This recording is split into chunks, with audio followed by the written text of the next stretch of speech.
পবিত্র নদীতে স্নান বা গোসল করলে পাপমোচন হয়, আত্মা বিশুদ্ধ হয় এবং জন্ম মৃত্যুর চক্র থেকে মুক্তি লাভ করা যায়।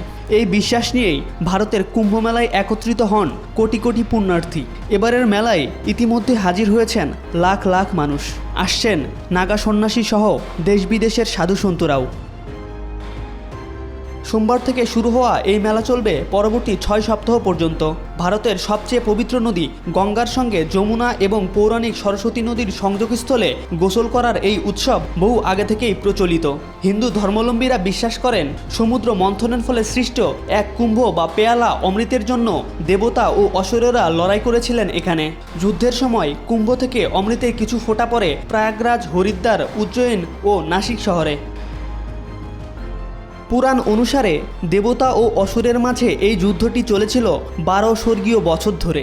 এই 12 বছরকে পৃথিবীর 12 বছরের সমান হিসেব ধরে প্রতি 1 যুগ পরপর এই 4 শহরে কুম্ভমেলা অনুষ্ঠিত হয়। 2 উৎসবের মধ্যে আধকুম্ভ বা অর্ধকুম্ভ মেলাও অনুষ্ঠিত হয়ে থাকে। ভারতের 4টি শহরে এই মেলা অনুষ্ঠিত হলেও সবচেয়ে বেশি মানুষের সমাগম হয় উত্তরপ্রদেশের প্রয়াগরাজে। এরই মধ্যে বিপুল সংখ্যক বিদেশি সহ 3 লাখের বেশি তীর্থযাত্রী সেখানে পৌঁছেছেন। ভক্তদের আশ্রয় দিতে 4000 হেক্টর এলাকা জুড়ে 1,60,000 তাঁবু খাটানো হয়েছে। শুধু টয়লেটই নির্মাণ করতে হয়েছে প্রায় 1.5 লাখ। এছাড়া 66,000 ল্যাম্পপোস্ট, 25,000 ডাস্টবিন, 200টি ভাসমান পানির বুথ এবং 85টি নলকূপ স্থাপন করা হয়েছে।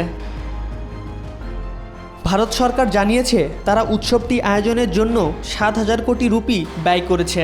স্থানীয় গণমাধ্যমের খবর অনুসারে মহাকুম্ভ মেলা থেকে উত্তরপ্রদেশের অর্থনীতিতে 2 লাখ কোটি রুপি যোগ হবে বলে আশা করা হচ্ছে।